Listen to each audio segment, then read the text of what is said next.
दर्शन केले। त्यासोबतच रामरक्षा म्हणण्यासाठी ते नागपुरात देखील जाणार आहेत आणि त्या ठिकाणी सुद्धा ते आपला आवाज बुलंद करणार आहेत। तुमची प्रतिक्रिया?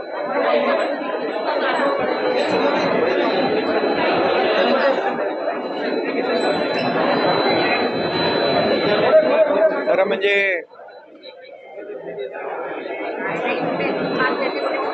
आता हे उशिरा सुचलेलं शहाणपण म्हणावं लागेल आणि त्यांचा नेहमीच सगळ्यांना बाहेरून पाठिंबा असतो, घरातून पाठिंबा असतो। तुम लढो हम कपडा संभालता है आणि एक मन आहे, उडाला जळतंय आणि डोंगरावरची आग विझवायला पळतंय, अशी उबाटाची आता अवस्था झालेली आहे। खरं म्हणजे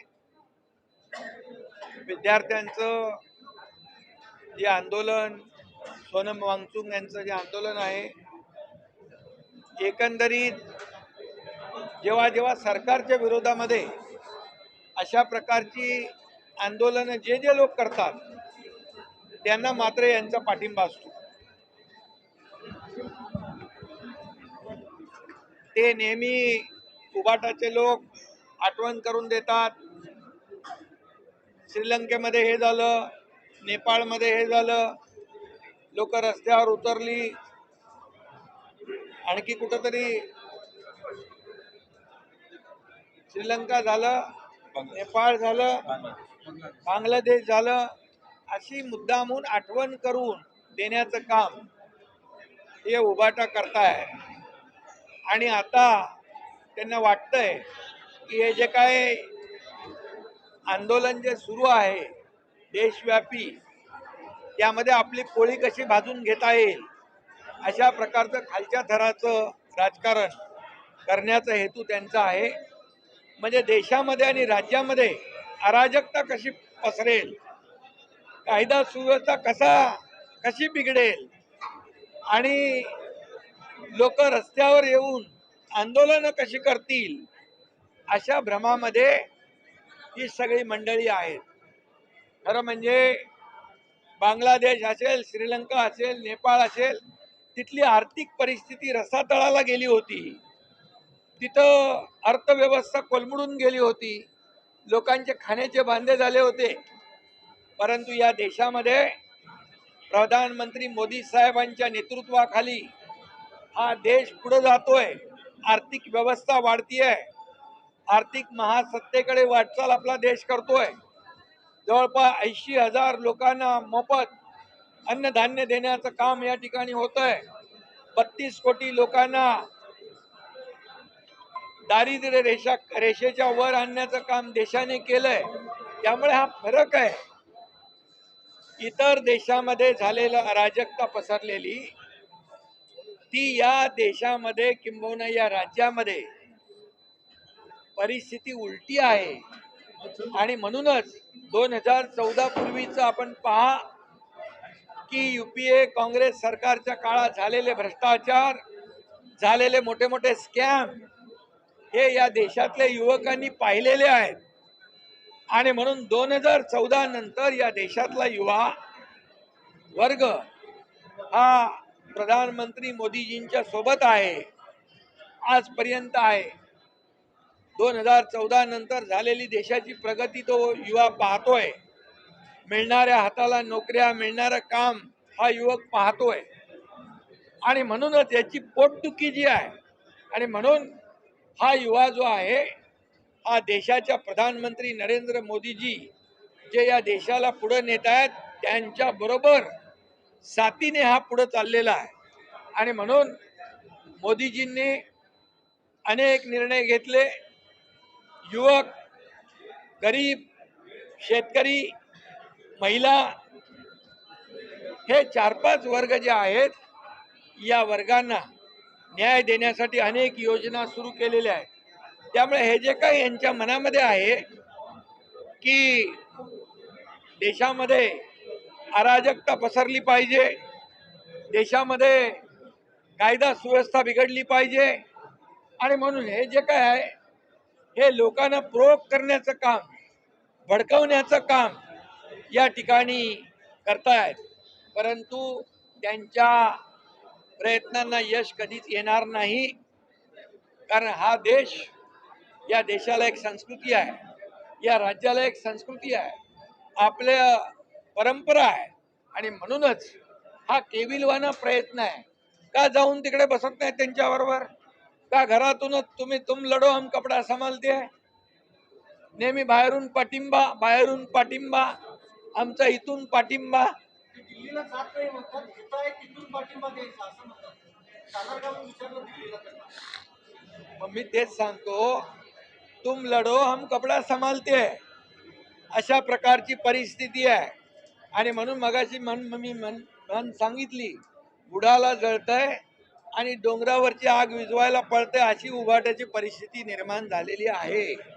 त्यांना काही कळत नाही की कधी काय आंदोलन करायचं. जे हनुमान चालिसामध्ये जे बोलणारे त्यांना जेलमध्ये टाकलं, आता त्यांना राम रक्षा आठवली आहे. आता त्यांना कळलंय की जो राम का नाही वो किसी काम का नाही, म्हणून राम रक्षा सुरू होती आहे. आणि म्हणून मी बोललोय विधान परिषदेमध्ये. परंतु मी आपल्याला एवढंच सांगतो, किती काही केलं तरी सुद्धा, किती हिंदुत्वाचा हाव आणला तरी सुद्धा, हिंदुत्व त्यांनी बाळासाहेबांचे विचार सोडले तेव्हाच सुटलेला आहे. स्वातंत्र्यवीर सावरकरांना माफीवीर म्हणणाऱ्यांच्या मांडीवर बसले तेव्हाच सोडलेला आहे. आणि म्हणून या देशाच्या प्रधानमंत्र्यांवर नेहमी या ठिकाणी आरोप करायचे. अरे ज्यांनी राम मंदिर बांधून दाखवलं, ज्यांनी 370 कलम हटवून दाखवलं, बाळासाहेबांचं स्वप्न ज्यांनी साकार केलं, त्यांच्यावर तुम्ही आरोप करताय. आणि म्हणूनच हा एक केविलवाना प्रयत्न आहे. मी आपल्याला एवढंच सांगतो की आता त्यांच्याकडे कुठलेही मुद्दे नाहीत. आणि म्हणून अशा प्रकारचे जे त्यांनी सोडलेले मुद्दे, विधानसभेच्या अधिवेशनामध्ये हिंदुत्वाचा मुद्दा घेऊन चूक केली, हिंदुत्वाचे विचार घेऊन चूक केले असं म्हणणारे आता म्हणतायत गर्व से कहो हम हिंदू है. आणि राम रक्षा हे आंदोलन ते करतात. हा मोठा विनोद आहे. दिल्लीला चाललेला हा मंत्रिमंडळ विस्तार कधी होणार आहे? काय शिवसेनेला मिळणार आहे दिल्लीमधून?